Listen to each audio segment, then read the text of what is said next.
kakšne izzive prinaša življenje s Parkinsonovo boleznijo, kako pravzaprav postavitev diagnoze človeku spremeni življenje in zakaj je v tem smislu tako pomembno pravzaprav tudi sodelovanje v sklopu združenja, kjer oboleli in njihovi svojci ter seveda tudi strokovnjaki, zdravniki izmenjujete ključne informacije in tako pomembno prispevate k izboljšanju kakovosti življenja. Ja, dobro jutro. Zdaj, pomembno je seveda, da na začetku primerno pričneš svojo pot.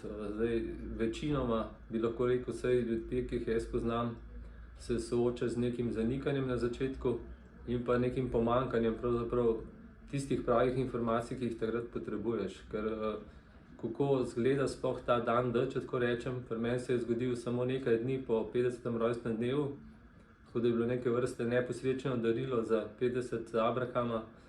In takrat sem vedel dve stvari. Eno, da rabim veliko vedeti, da bom lahko čim lažje živel.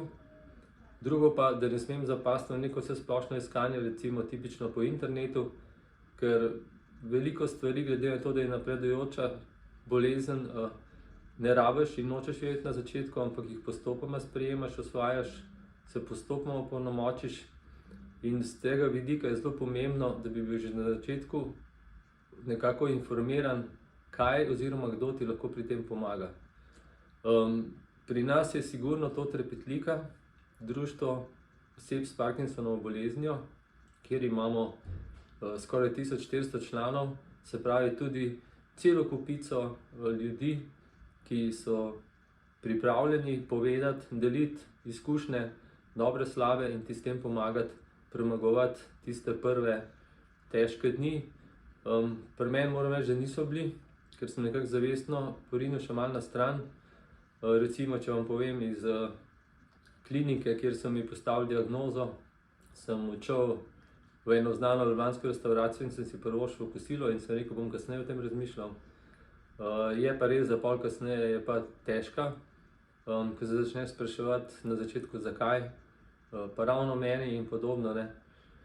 In bi bilo dobro, pri meni je bil to primer, nisem še vedel za društvo, nisem poznal ljudi, ki se s tem soočajo. Tako da v društvu tudi zato in tudi v mesecu aprilu želimo ozavestiti čim več ljudi, da smo, da obstajamo in da smo pripravljeni pomagati.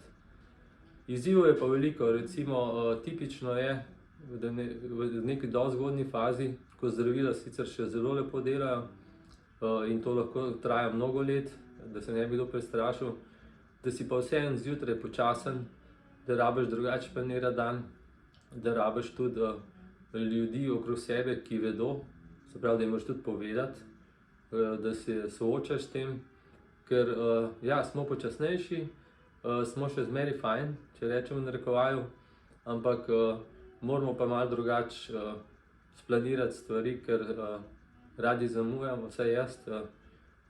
Zjutraj včasih nepredvidoma dolgo trajajo osnovne stvari, ne vem, umivanje zob in podobno.